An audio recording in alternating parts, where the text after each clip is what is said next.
Hey there, I'm Scott, and this is Tangents. Well, I was on Twitter. No, actually, I wasn't. I kind of quit Twitter. Um, but gotta say, normally it takes me forever to get to the subject of one of these things, but I have a lot of thoughts. And so I haven't been on Twitter in, I think, like a couple days. I don't know if it's 2 or 3, I've lost track. Um, Basically, yeah, I knew I knew when Musk was making overtures to buy Twitter. If it happened, I was pretty much on the way out. So that was a long time ago. And I kept thinking, like maybe this won't happen and all this. And then he got it and, closed the deal. And basically, it's funny, the number of people who are on there who are sitting there going like, well, if we leave, then he wins. No, I'm sorry. The thing is, the entire value of Twitter, the only reason Twitter has any value at all, is the people. If there are no people there, then Twitter is just a fucking ghost town. It's it's not he wins if you leave. It's his $50 billion purchase is worth nothing if you leave. So I frankly encourage everybody to leave and, you know, blow the fucking joint up. Yeah. It in an ideal world, frankly, him doing this idiotic thing would be catastrophic and would just destroy his wealth, his net worth. Now, unfortunately, of course, the way that the world works, when people ascend to a certain level, it's almost impossible for them, no matter how stupid they are or irrational or rash or any of these things, it's almost impossible for them to actually fail and to destroy themselves financially. Now, if you're a normal person, you could be destroyed financially just because you happen to have like your car breaks down and you're just living on the edge. Now your car breaks down and you need your car to get to work or to do whatever. So you probably have to pay to get it fixed, but you're just living on the edge and now, and say that it's like $500, which to most people who are making a decent amount of money, $500 may not seem like much, but to a lot of people, $500, when you're living like just on the razor's edge of being able to break even and you have no savings and maybe, when you're making that little, you probably don't have that much credit space even. So what do? You might just be fucked. Or you might have a high interest credit card. You might, it could knock some other bills out of whack. It could make it hard to pay rent. It could force you to work an additional, like bunch of hours. In addition to the people that work and are on the edge are largely also the people who are not working 40 hours a week. They're working 60 hours or even 80 hours.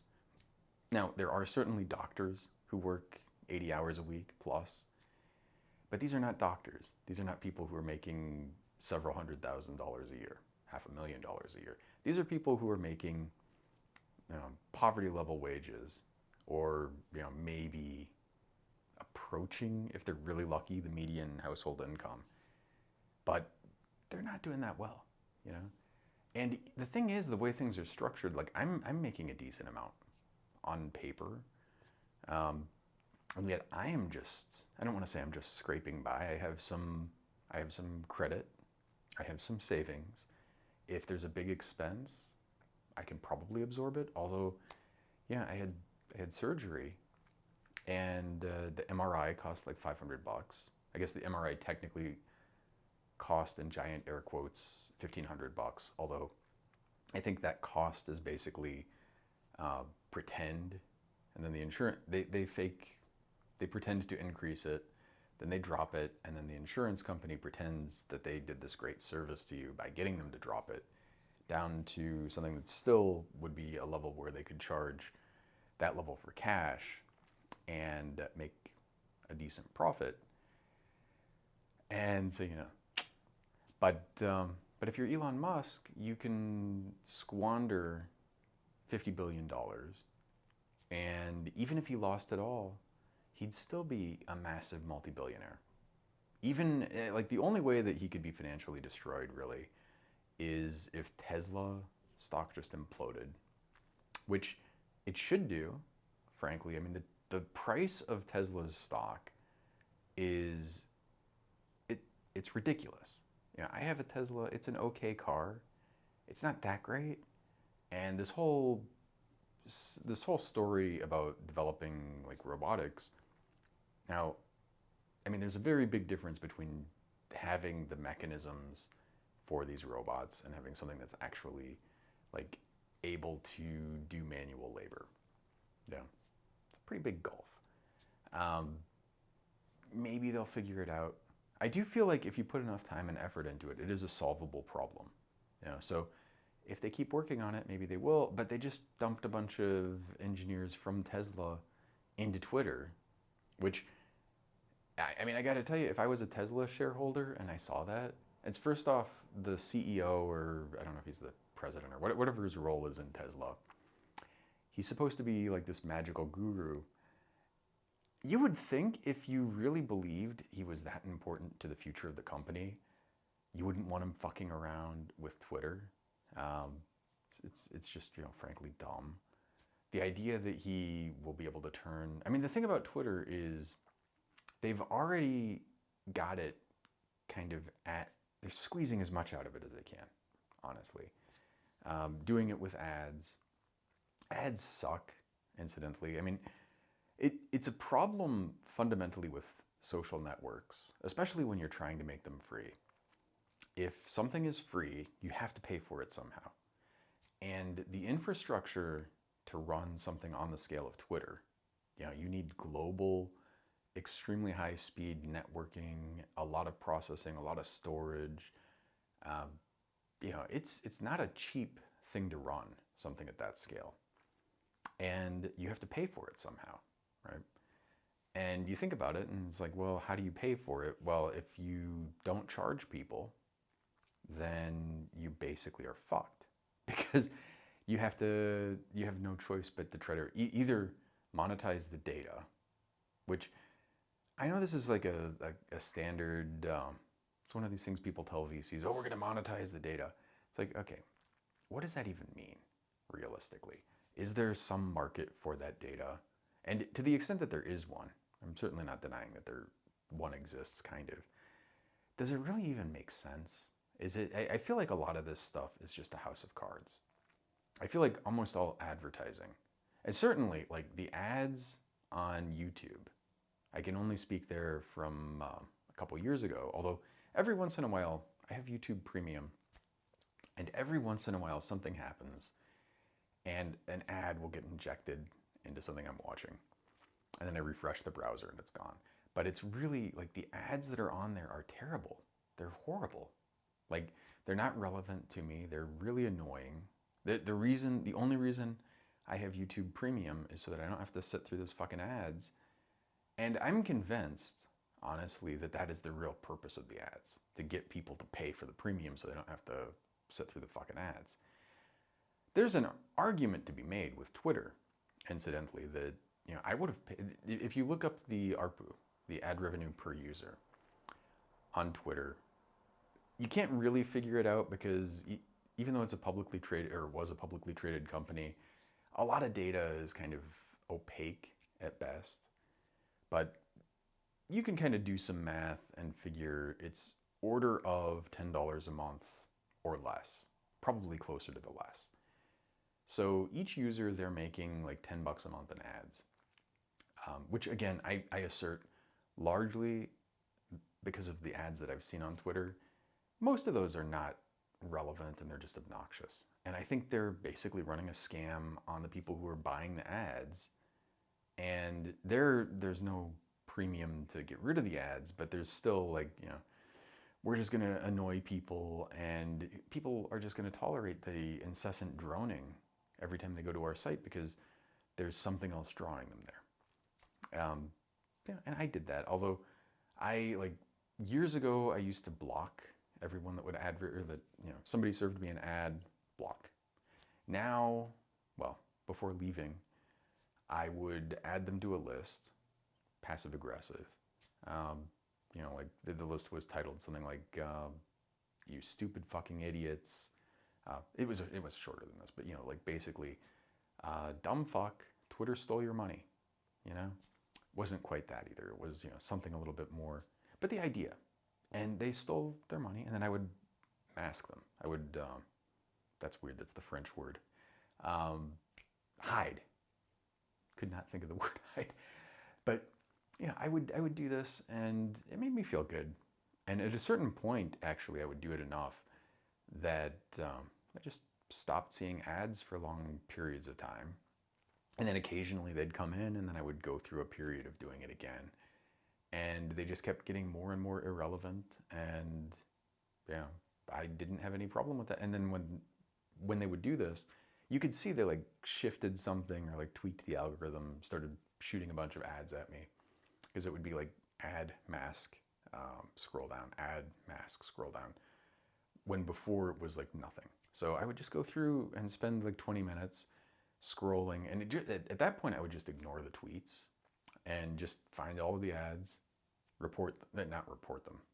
Yeah, like Twitter's gonna do a fucking thing about reporting them. There's another thing I need to get to. But I would mark the ads, put them on the list, and then mute those. Mute is the word that I was looking for. Those people. And occasionally I would get people to DM me who were like, "Why are you calling us a spammer? We're not a spammer. We just are selling our." It's like literally it makes you a spammer. I mean, I'm sorry. I don't know what's wrong with your concept of yourself that you don't accept the fact that you're spamming people. I mean, it's literally what you're paying Twitter to do. And a lot of this spam was for like somebody, and the ones that would talk to me were often like two dudes who had some podunk gaming, or when I say gaming there, I mean sports kind of podcast or something.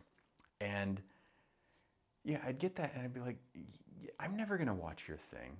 And this has just left a negative impression on me. And also, you probably don't have the money to be wasting on this. Literally all you're doing is getting conned by this fucking giant ass company into giving them money. And I would doubt any significant fraction of people seeing those ads, any of those impressions, are actually worth a damn. It is a thing, like obviously advertising must work. There's definitely some evidence behind it. It's not entirely like just bogus. But I think a lot of it is also bogus. I think a lot of it is just, again, a scam. So now, getting back to reporting things, well before, basically the entire duration I was on Twitter.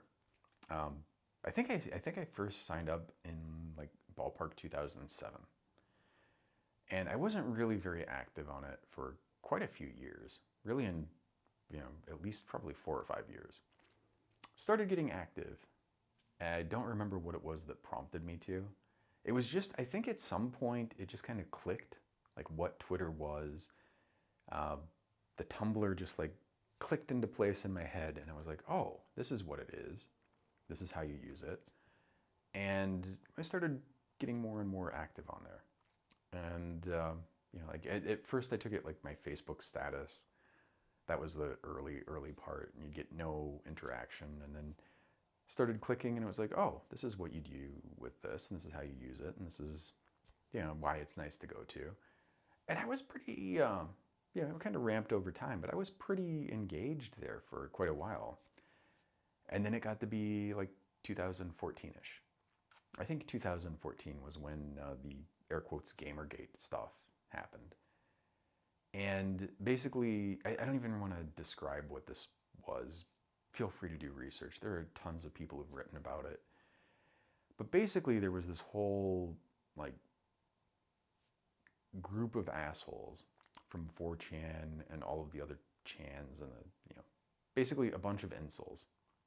It's kind of interesting that a bunch of incels there.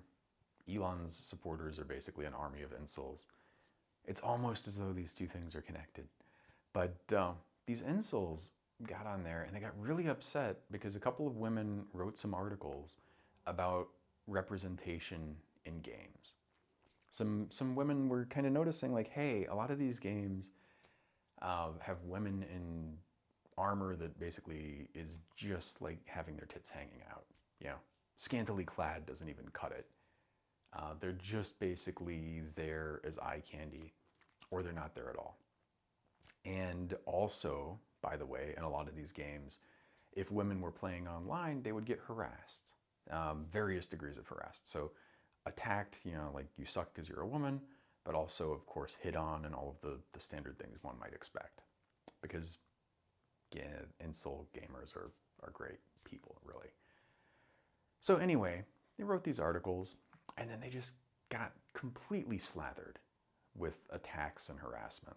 And Twitter was one place where people really engaged in a lot of this. Any, of course, also like the comments sections of the publications where they were doing these things, YouTube comments, all these other kinds of things. But Twitter was where people would swarm, and they were just particularly obnoxious. And also, these people would be in their back channel thing, whether it's on 4chan or a direct message group chat or whatever the fuck. You could see the process. Like they would find, one of them would find something, and then he'd be like, hey, attack her. And then they'd send a swarm of a bunch of different people and a bunch of people with different sock puppet accounts just to attack incessantly. And for the women that were getting this, it was just this constant onslaught of, you know, like you would look into their mentions and you would just see all this obnoxious bullshit continuously. And a couple of times, just literally just like maybe 2 times, maybe it was 3, but a couple of times really, I don't know what I did. I, you know, said something to somebody who was doing this shit, like, you know, knock that shit off. And then I got swarmed. And I got swarmed on a smaller scale by far and for a very short period of time. And I think like once or twice it was like a really like, you know, like a little puff of almost like just ephemeral, you could ignore it. But one time it was for like a half hour or 45 minutes. And it was just like my notifications were just slammed full of a bunch of assholes. And, you know, sometimes it would be like the same people showing up and and they're just fucking idiots in there, like attack, attack, attack, attack. And in that time, in that brief period, I seriously thought about quitting Twitter. You know, like if it was that way for me all the time, I can't understand or imagine why someone would want to stay. It was obnoxious and horrible. Luckily for me, it stopped pretty quickly. But for a lot of people, it just kept going and going and going and going and going. And this was again 2014 was sort of the focus of this. Now it is 2022, so this is 8 years ago. And in that time, Twitter has done very little about any of this stuff. The couple of things that they have done, if you were a blue check account, they had quality filter, I think they called it. And the quality filter, which really did work quite well, like people could still do that stuff, but you just wouldn't see it. So for normal plebeians, you'd just get slammed anyway. But if you had the blue check, less so. So that it was good for the people with the blue checks, kind of sucked for everybody else. And in that time also, like, and I know this because on an almost daily basis, I would just report account after account after account. And I would report them for various things, but often it was like targeted harassment. So you'd have a bunch of really obvious sock puppet accounts. So like 5 followers, the name is like John733271 something. And you'd go to that and you'd go to that, report it, and then you'd go to their followers and you'd see like, oh, well, look at this. All the followers are also like 5 follower accounts with really obvious fake names. And, you know, you'd go like a couple hops out. And it was interesting to learn about and to see, but basically just obnoxious. And just like people would have these little armies of sock puppets. And often also, weirdly, you'd go like 1 or 2 hops out and it would be a bunch of MAGA accounts were always there. No matter what the harassment was, 1 or 2 hops out, MAGA accounts. 1 or 2 hops out, you get a bunch of sort of sex bot accounts. So, like mild porny kind of stuff. 1 or 2 hops out, you'd get some vote blue no matter who Democrat accounts, which is kind of weird considering that, so that you could see this is like essentially a bot network or a sock puppet network. Somebody's created a bunch of these things. They're all following each other to make them look less fake. And pretty trivially, honestly, you could make a graph theoretic algorithm to go out a couple hops and see, oh yeah, this is the network cluster. And if they cared to do so, Twitter could have very easily detected these things. Now, granted, they would have adapted and done something, but and I talked to a bunch of former Twitter people about this, including the former head of security. And he's like, oh, it's a very adversarial space, It's really challenging what we're doing. We're really dealing with a lot of this stuff. And the problem with this, it is something where definitely people are motivated. They're willing and able to ratchet up their game. But the thing is, they're obviously not, right? You notice they're still using the same first name, bunch of numbers accounts. The images would be very similar, if any. And they were just pretty trivial, frankly, to identify algorithmically if they cared to bother to try. So it's basically like somebody saying, well, it's an arms race. Well, yeah, but if you were really building up your tanks, then why are they still throwing stones at you? Because if you were doing even the slightest bit of armor, they'd just bounce off of that shit. If you had like a wooden shield, for fuck's sake, they would not be using stones, just tossing them at you. They'd have to ratchet their stuff up.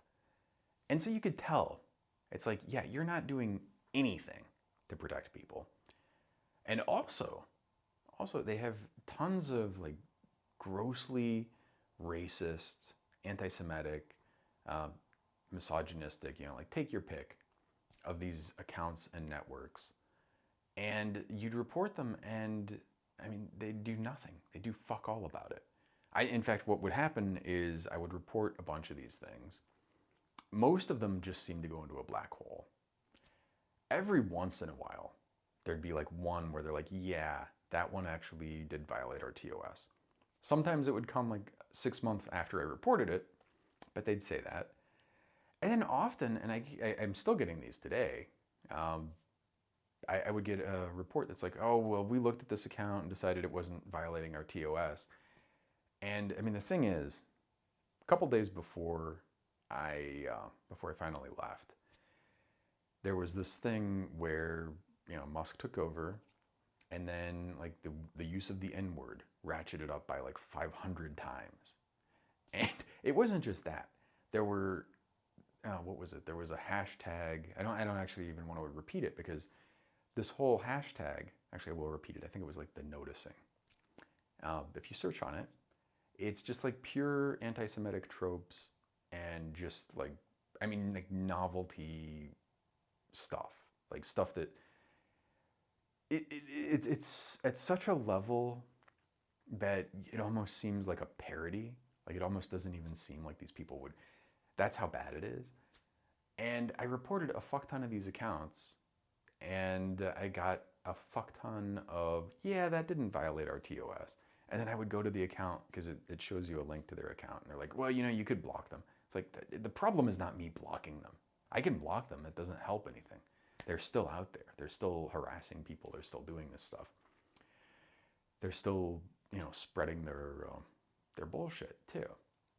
And so I went in there and I'd go to the account that they said didn't violate their TOS, and I scrolled through, and like the first couple of pages, it's just like novelty level anti-Semitic shit. And I'm just like, like, how does this not? I don't think anybody actually looks at the stuff. I mean, if they have I think it's mostly algorithmic. If they have a person looking at it, I mean, I don't know what the fuck is wrong with that person, because it was like over the top bad and it didn't violate their TOS. So it's like, come on. Either nobody's looking at it or you don't give a shit. And I think a combination thereof. And again, like, I reported accounts that literally were using the N word over and over again. And they're like, oh, that account didn't violate our TOS. It's like, are you fucking shitting me? Really? Really? Do you have a TOS? I mean, like, what the hell? And then I would know people who, like my ex said some Republican legislator, like, in fact, just kind of like said, I hope you get COVID. Maybe he said, I hope you get COVID and die. But I don't even think it was that much. That's strong. I think it was like more indirect and more subtle than that. And got like a 24-hour suspension for that. So the idea, like the thing that is really over the line for Twitter is wishing some harm come to somebody, which you have no, it's not like I'm going to do X. It's literally just like, oh, I wish you would X. Like, how, it's like they believe in fucking magic or something. But somehow that's over the top.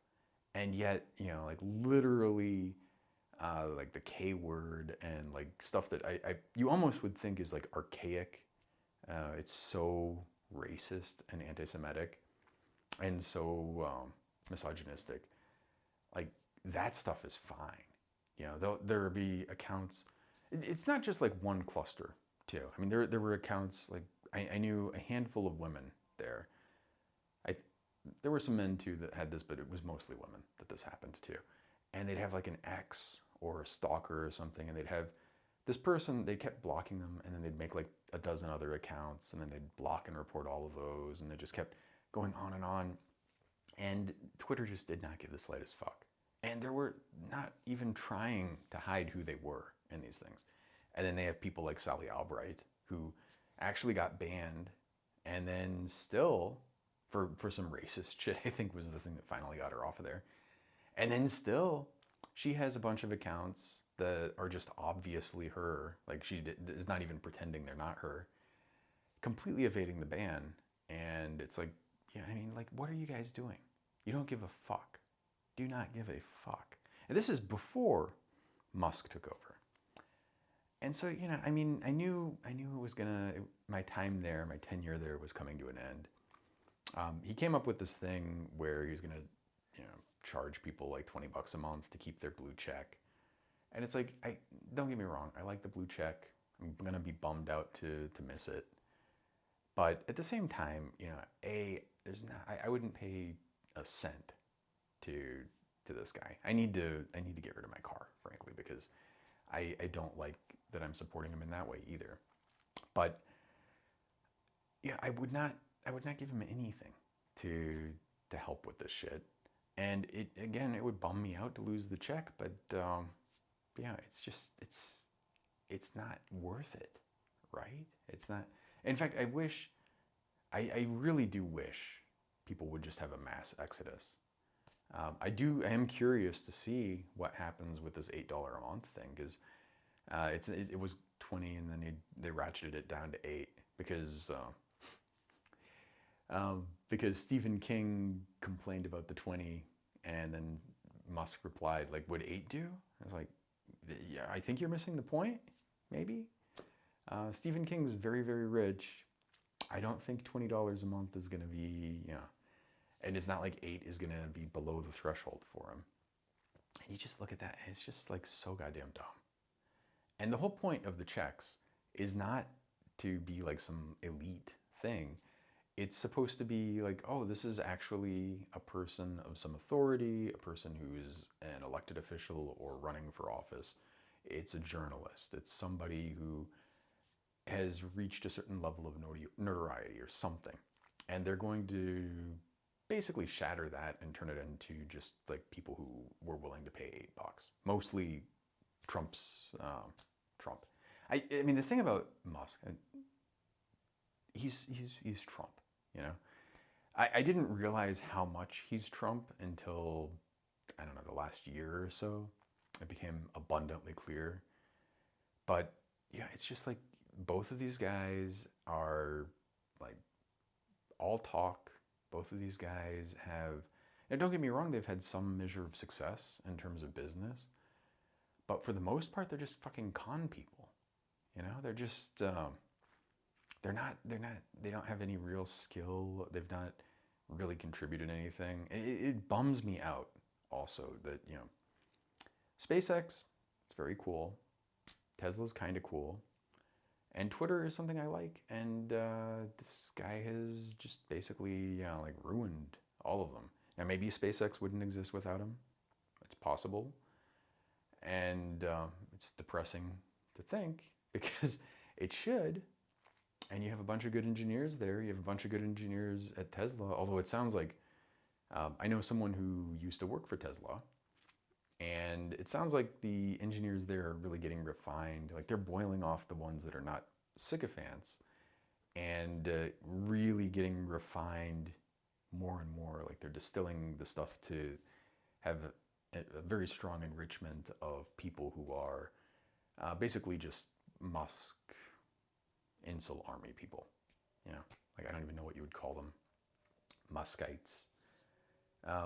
Which frankly is really probably not the most productive thing for developing software. I don't know. We'll see.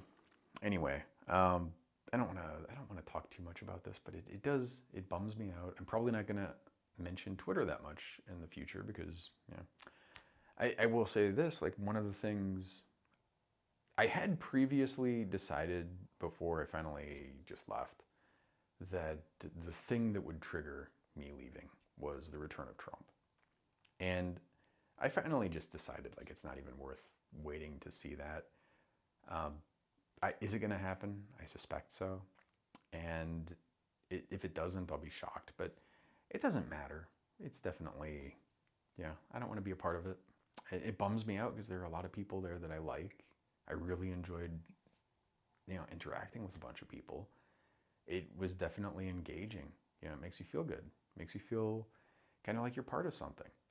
And I feel a little bit floating out there now. But at the same time, you're like, yeah, not really missing that much. It is kind of a bummer, but it is what it is. If Musk does bring Trump back, which again I feel like decent chance of, I would say that I definitely made the right move. But one of the reasons for that is it's not just that, you know, like I find that to be toxic and horrible, although it is. But one of the things about him is when he was on there before, I blocked him years ago. Years ago, I blocked the motherfucker. Like maybe 2016, 2017. And still, I would have trouble missing his tweets. Like so many people, and honestly, I was very irritated with a bunch of people for this. Just as I'm irritated with a bunch of people that are staying there. I mean, I do understand some people are like, they've invested a lot of time and money into Twitter and building their Twitter brand. And that's like, you know, leaving Twitter would be basically like you spent a lot of time building your homestead and you're going to walk away from that. Especially like these people have like hundreds of thousands or millions of followers. They've spent years getting there. They get a lot of engagement. They get a lot of, somehow they monetize that. And then I do get like, you know, you're probably not the person who's going to leave. Some of them are also just people who are very engaged. And there are people that I like that are not leaving. But, you know, staying does not hurt Musk in any way. Staying there, you know, it just rewards him. And especially if you're staying there and you're somebody who is going to bring people in, you're somebody with a name, you're somebody who people are like enjoying engaging with you, you're just helping them. There's no way where you're staying there is hurting him. Yeah, it's a ridiculous thing. It's a problem fundamentally with algorithms and advertising and a lot of the things like the way the world is structured now, that almost everything is based on engagement. And engagement has no has no valence to it. It has no polarization to it. It's just engagement. So, positive attention, it's, yay, it works. It gets you amplified, it gets you a bigger audience, it gets engagement. But negative attention also does. And as,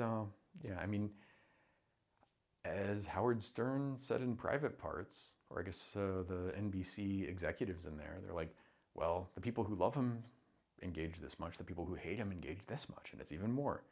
And they listen longer and they're more dedicated. A lot of people are in there hate following Trump, and they will be again. A lot of people are on there, and it's the thing about fucking Musk. Shit ton of people follow the motherfucker. And again, this is a horrible person. This is not somebody who you should reward. It's not a person, certainly not a person who should be the richest person on the planet. There's no way that makes sense. It tells me like your economic system is fucked up. But anyway, I mean, similarly, like, having Tesla have a valuation that's like all the other car companies combined. Yeah. It seems a little, if you want some evidence that is disconnected from reality, I think that's maybe a hint of it. But anyway, it's interesting to me. I would say, like, I know if Trump comes back, a bunch of people are going to follow him. A bunch of people are going to engage with him. And I myself, like, at a certain point before I blocked him, there was a time where it was like he'd tweet something and I'd just be in there, like, hating on him. And it feels good. It feels like, oh, I got a nice dunk in. But the thing is, he doesn't give a fuck. But what does happen is you're engaging. That gets him amplified because the algorithm, again, negative attention is still attention. And so you're helping him. Similarly with all the media that covered him and took him seriously when he shouldn't have been taken seriously. And, gave him like essentially billions of dollars of free advertising before the 2016 election. This is, and to be fair, like, if you work in air quotes journalism, and I say air quotes because I think journalism now, for the most part, and I'm not saying it doesn't exist, but it's pretty rare. Mostly it's infotainment. And if you work on these things and your whole cost structure is based on engagement, you're naturally compelled to write about them, to make stories about him, because people would watch and people would read and people would engage. It's why all of these motherfuckers who were in his cabinet, and they're like, oh, he's so horrible, he's doing all these things, but I'm not going to do anything about it now while I'm in a position to. I'm going to wait 2 years and write my fucking book and then use that to sell. It's like, yeah, you're a real fucking patriot. And again, like, people are going to buy the book because they hate him. It's like, it's just, I'm at a loss for words. I'm at a loss for words. So anyway, I had lunch with Gil today, and some of this stuff came up, but one of the things that is freaking me out, of course, is it's 2022. 24 is not that far away. And like, my mom is always talking about, like, oh, the system of justice takes time, and they're really working on getting Trump and all of this stuff. The problem is, I just don't see it. Like, I would love to be proven wrong here, but I don't see him getting indicted. I certainly don't see him getting convicted. Yeah, I mean, they're investigating him, and maybe they'll get some small fish and some stuff. But in a fair world, this person, I mean, frankly, is a traitor and should be, I'm not like a carceral punishment kind of person. I'm not a corporal punishment kind of person, or capital punishment kind of person. But yeah, I mean, there are things that you do to traitors. And I'm just saying, and if you were listening to your history and your laws, probably there's a certain path that he would go down. And yet, no. I mean, the fact that he gets to just go on and quite easily could win again. I I mean, this is the thing. Like, people think he's going to face consequences. How the fuck is he going to face consequences? Democrats, who are very easily going to lose the House and the Senate, they could still hold on to it, but it doesn't look good. So they lose those. They're not doing anything about the Supreme Court. They're not doing anything about voting rights. Yeah, I mean, they're not doing anything to reform any of these things that are completely fucked. Um, it's easy to imagine either Trump just wins the popular vote in 24, or he like loses the popular vote, or even loses the electoral college. But some state, some Republican state where they've got something that's like, well, we can pick our own slate of electors. And yeah, it's true. The people in the state said this, but we're a Republican legislature and we're not going to listen to them. We're going to give our own electors. And then he could win. And he's got the fucking Supreme Court. So, I mean, yeah, like if Bush v. Gore was, or Gore v. Bush, I don't even know which one it was. I think it's Bush v. Gore. I need to look that up. But that one was bad, you know? That was with a Supreme Court that was like reasonable, in air quotes. And now you have the Federalist Court. And, I mean, like, how the fuck, they'll have a majority opinion by fucking Thomas as saying like, oh no, Trump totally won the election. This was the right thing to do. They can do, there's nothing in the Constitution that dictates how the electors are selected. And so, sorry. I mean, you look at this and it's just like, it's very depressing. And I find it depressing also that the people who have a little bit of power and the ability to do something are not. And their whole message is like, just vote. Just fucking, like, I vote every goddamn election of my adult life. I have voted, I vote, I get the ballot in the mail. As soon as I get it, I fill that shit out, get it back in a day or two later. I vote, I'm engaged, I care about this shit. Voting is not enough. You have to be in office and do something, You're in a position where you can do something. You're the president. You're the Senate Majority Leader. You're the Speaker of the House. And instead, like, these people are sitting there and they're giving a handy and a reach around to the Republicans. They're not doing anything. And then it's like, oh, but Scott, well, you know that Manchin and Sinema will never say, are you fucking insane? Like, I'm sorry. The idea that the President of the United States cannot, and the Senate Majority Leader cannot motivate these two people, especially, or at least fucking try. Like, you're gonna lose the Senate anyway. Do everything you can. Like, literally hold the fucking fire to their toenails, Do something. They could motivate them. They could do something. And they're not, it's a deliberate volitional choice not to do that. And in the future, people will look back on this and they will think, why didn't they do something when they could have? And nobody will have a good answer. There will probably be some dissertations written on it, but people will just look back and they'll be like, what the fuck was wrong with these people? And that's just how it goes. It's fucked up and it irritates me. And it's the feeling that I've had in the last probably like 8 years since the 2016 election cycle. The feeling that I've had is like we're on a train and we're going full steam, even accelerating to a cliff. And you can see the cliff coming in the future, or in the distance. Everybody can see it. And we don't even have the best seats. The conductor has a better seat than we do. We can see it. Do something about it. And the conductor is like, okay, and accelerates. Not even trying to slow down, not even trying to switch tracks or do something.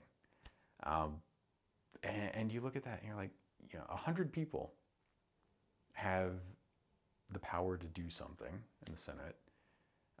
435 people have the power to do something in the House.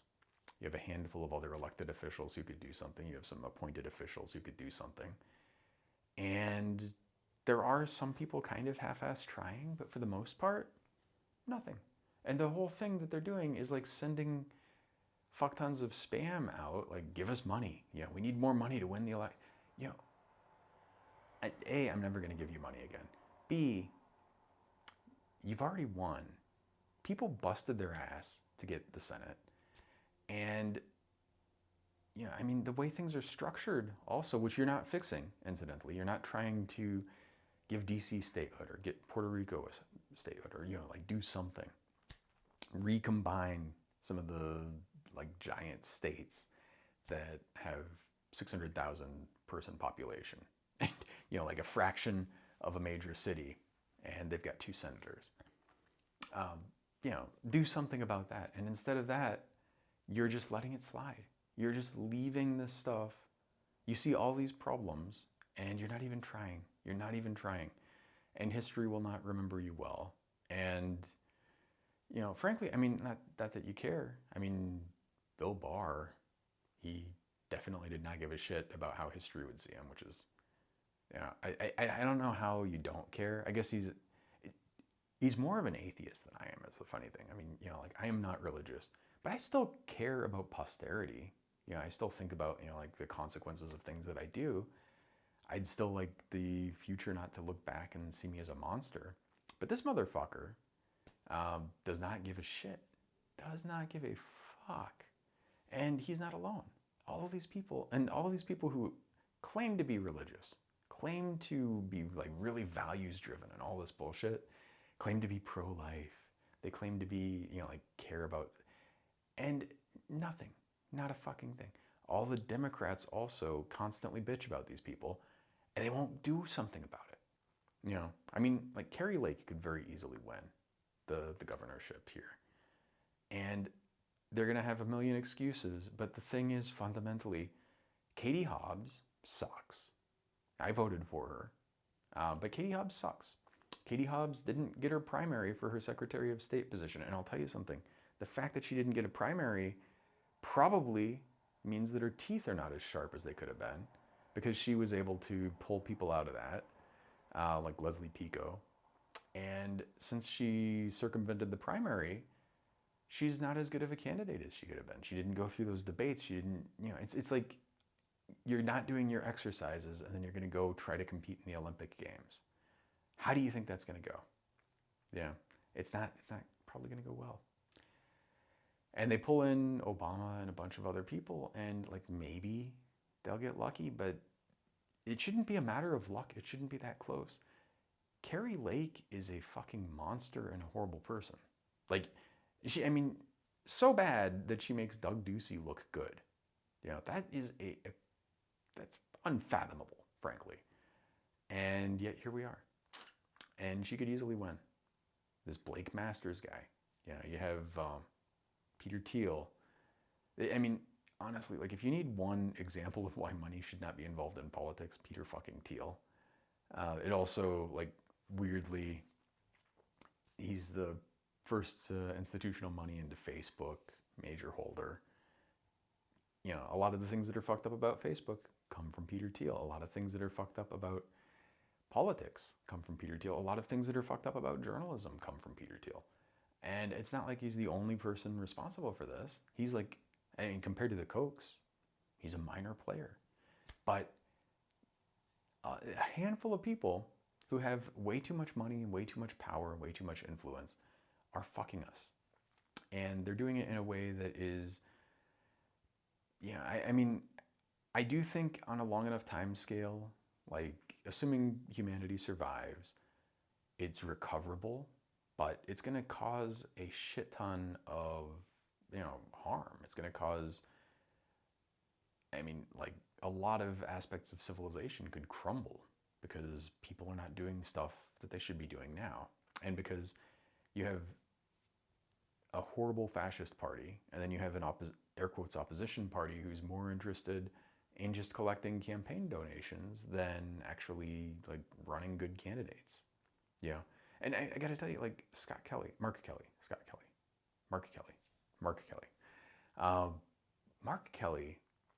like, I mean, compared to, don't get me wrong, infinitely better than Sinema.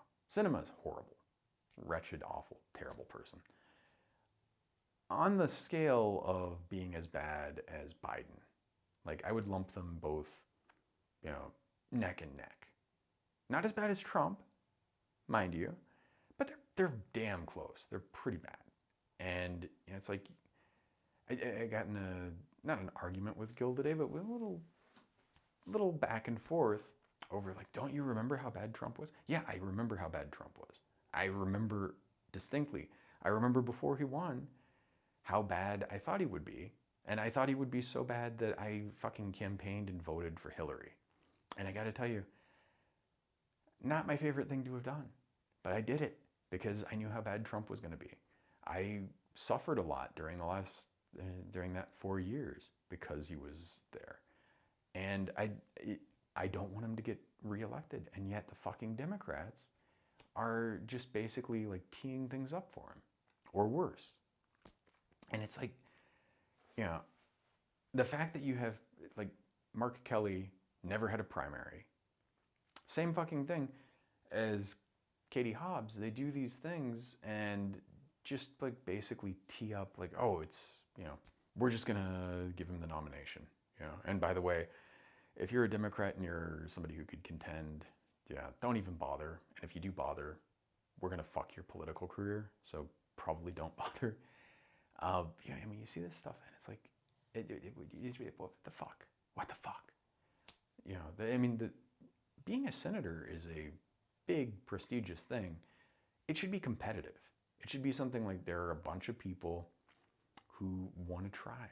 And the fact that there's nobody running in the primary against him, I mean, partly also it's a matter of like how many just signatures and the amount of scale of organization that you need and the amount of money that you need just to be competitive in the primary, which is a fucked up thing about politics. But part of it is also like the party thinks they know better. They also like do this stuff where they have these backdoor deals, backroom deals, and kind of like, oh yeah, he's the nominee, so here we go, push him off. Um, and again, like Kelly, better than Sinema, but still kind of a piece of shit. Yeah, before he was elected, I talked with somebody in his well, I don't think it was in his campaign, but in his organization, essentially. I guess they were in the campaign at the time. But talked with them about healthcare. And the answers that they gave were so just non-committal and meaningless and a whole bunch of, you know, like, it's just pure bullshit, really. And it just destroyed any potential I had for respecting the person or thinking that they might be doing a good thing or might be worth trying to talk to, or that they were movable, unfortunately.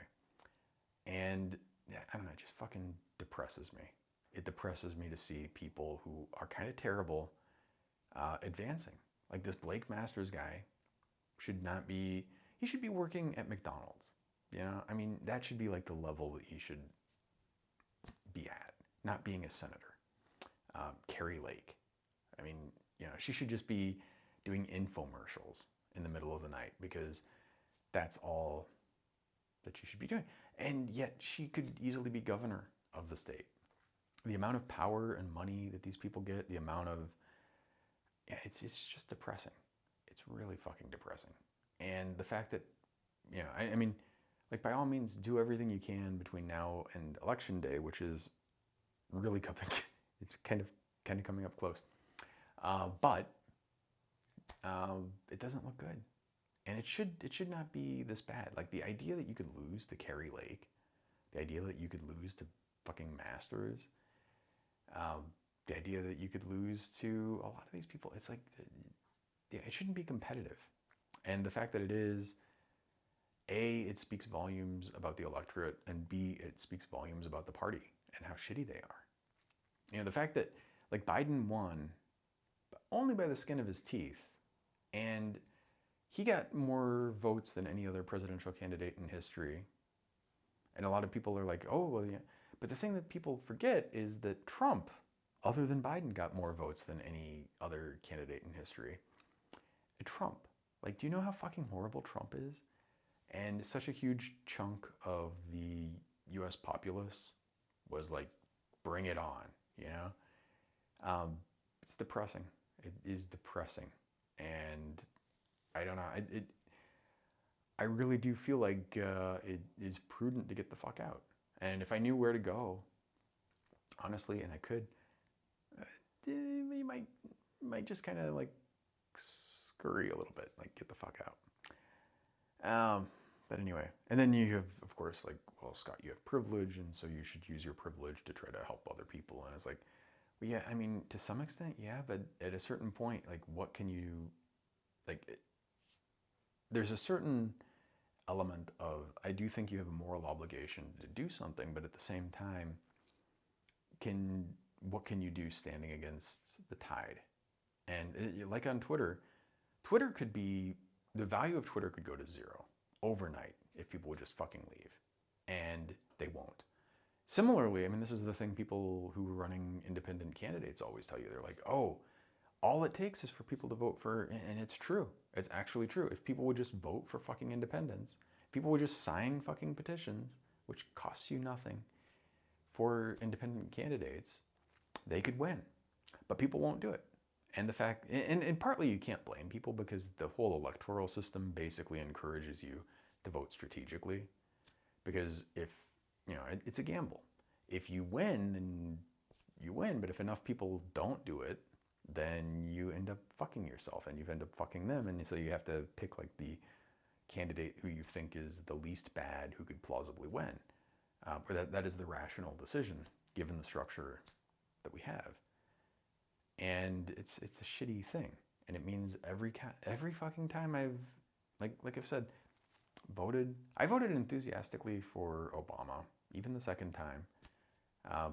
But since then, I've pretty much, like, I've been very depressed every time I've, you know, I mean, every time it was like, there's at least one candidate, and really many candidates who I was kind of like, I'm going to vote for Katie Hobbs because Carrie Lake is so horrible. I'm going to vote for the lesser of two rapists. But, you know, I'm disgusted with myself. And it's just that the only thing doing that is like the other candidate is even worse. And also, by the way, you live in a state that could be competitive. And so you kind of feel like, you know, you have to do it. And it's just terrible. Fucking terrible. Anyway, with that, I need to go for a walk. I've been just had lunch with Gil, did a little bit of a walk with him. Although we skipped our tensegrity talk. It was weird. It just wasn't, it's the first time we've gone to the tensegrity and not had the little discussion that we always have. It just didn't, the timing didn't work or something. I don't know what happened, but it didn't feel right. It was kind of funny, kind of weird. It was a good walk, though. I always enjoy our lunches and our walks. And yeah, I'm sure we'll probably do the tensegrity bit again. Or maybe we'll retire it, I don't know. I think we'll do it again. But whatever happens, you know, I don't know, just, I hate this situation. I wish that it would be rectified without things going completely to shit first. Yeah. I do think, I'm kind of an optimist on the long term. I really, you know, like maybe I'm just delusional, but I do think like on the long enough time scale, things get much better. But I do have to say, like, you know, between climate change and all this shit, and you just kind of look at like, well, all these things are things that are totally fixable, but they're not going to fix them.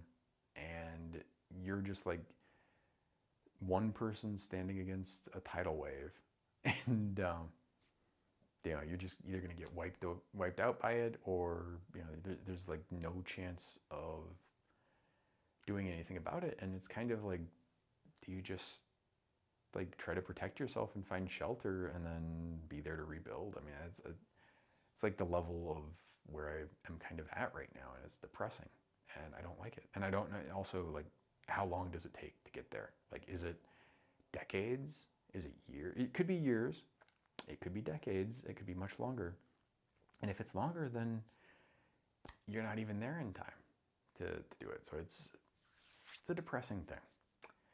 So anyway, with that, on a more cheery note, before this, I had a Japanese lesson, and I have to say, like, my hiragana is not perfect. Still, there are some characters where I've got them. I just own it. And then there are some, like all the vowels I'm pretty solid at. For some reason, ka, super easy. I got it. There are a bunch of them like that, and then there are some where I'm just like, they don't stick. They're coming into focus, but they're not like fully crystallized yet. And then there's the katakana, and that part I'm getting better, but it's hard.